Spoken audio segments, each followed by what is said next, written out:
I would say welcome back to my channel, except that I guess it's you welcoming me back to my own channel because I've been missing for a while. And for those of you who have sent me emails and texts, I really appreciate it. Thank you so much. In fact, I am indeed alive and well and indeed continuing the struggle. But I need to explain that there are two factors that have influenced my inability or contributed to my inability to make videos over the past few months, and let me take a moment and explain that. The first one is a very good reason. I have been hired by a rather large international company with a large footprint here in Germany. And after working for this company for 3 months, they promoted me to first level manager. That requires a heck of a lot of my time. I'm putting in about 60, 70, sometimes 80 hours per week. And granted, that's my choice. And it's paid off because now, after 6 months as a first level manager, I am being promoted to second level manager. Let me be quick to point out that my company knows exactly what my history is. They have watched all of my YouTube videos. They watched the documentary by whoever it was, the Canadian Broadcast Company or whoever. They have read my book. They have looked at the newspaper articles that were not necessarily complimentary of me. And they've looked at the entire situation and they determined that so much of it was hot air and smoke that it was obscuring me as a person. And they so much believe in rehabilitating people. They so much believe in letting people move on with their lives that not only did they hire me, but they've promoted me once and are now preparing to promote me again. So kudos to my company. Thank you to my company. Thank you for believing in me.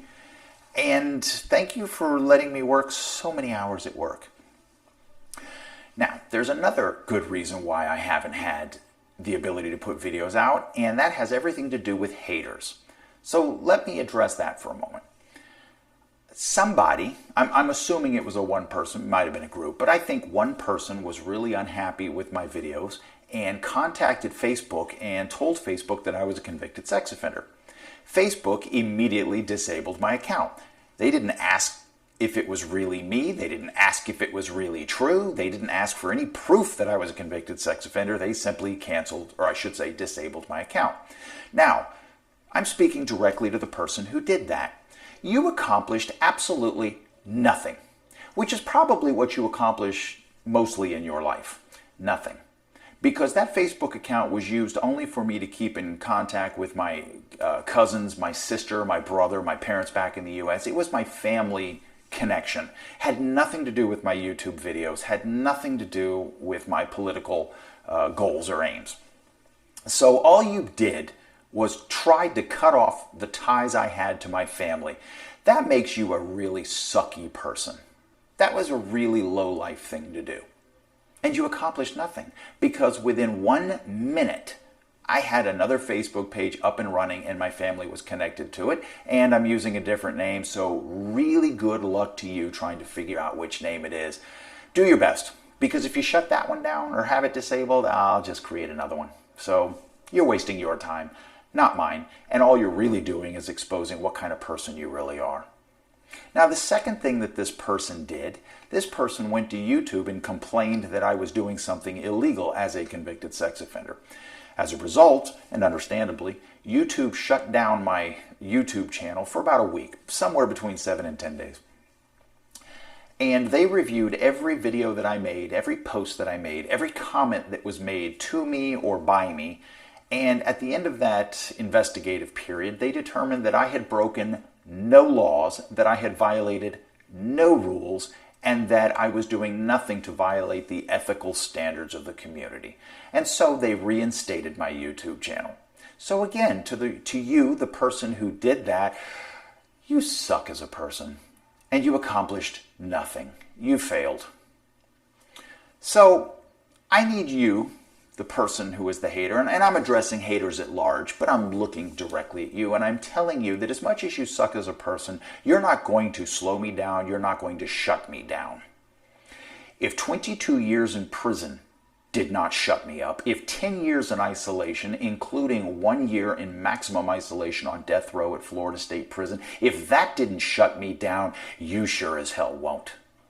And unless you have the balls and the means to come over here to Germany and physically put your hands on me to stop me, you are not going to stop me.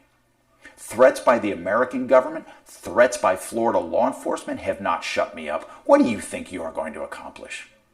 All you're really doing is fueling the fire. You're just making it burn inside my chest all the more, and you're pushing me to make more videos and to take a bolder stand, which I promise you I'm going to do. Now, it is my belief that you are on the wrong side of history. You are part of that group in the United States who is obsessed with sex on every level. And you can only view sex as something dirty and perverted and sinful. You are twisted. There is, in fact, an enormous difference between consensual relations between teenagers and forcible rape of infants and toddlers, or forcible rape of elderly women at knife point. You are confusing the two things. You are lumping all sex acts together and making them all sinful and perverted. You're the one whose mind is perverted. And unfortunately, we've let these fanatics in the government and these fanatics in the child support and advocacy groups twist the American public into believing that everything should be punished by lifetime imprisonment. That's just ridiculous. And it's about time somebody stood up and said so. Because not all sex acts are sinful and wrong and perverted. The rest of the world understands that. It's the United States with their Bible-thumping fanatics that have twisted everything. Now, I believe in law. I believe that people who are vulnerable need to be protected, and that includes children, that includes women, that includes the handicapped. I firmly believe that these people should be protected by laws, and those who violate those laws should be punished.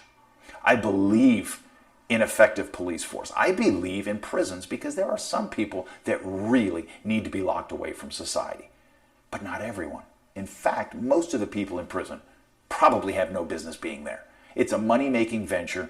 We're not stupid. We're not fooled. We know exactly what's going on. Now, I happen to believe that sex offender rehabilitation is a human rights issue. In fact, the international courts agree with me. And in fact, right now, I'm presenting a case to the European Court in which I am seeking to have the sex offender registration laws declared a human rights violation, because they are. What they do is they strip convicted felons of their civil rights forever. There is no ability to earn them back, to get them back. That is wrong. To take someone and say that they cannot be a meaningful member of society ever again, that that person should not be entitled to get married and have children and have a life, that they should not be able to work a job that they can actually pay something, that they should not be allowed to return to university and pursue a degree, that in effect that they should not be allowed to rehabilitate themselves. That is a moral injustice. That is a human rights violation. And that's what prigs like you are trying to push. No. The time has come to push back. Enough is enough. Enough is enough. When 800,000 so far registered sex offenders realize that if they would simply get together, that is a massive voting bloc that can make changes. 800,000 people and climbing. Get ready. The day is coming. I hope I was clear enough for you, haters. And I hope that I was clear enough for my supporters. I'm going to continue this fight. I'm going to expand this fight, and I'm going to take it to the international courts. I am not done.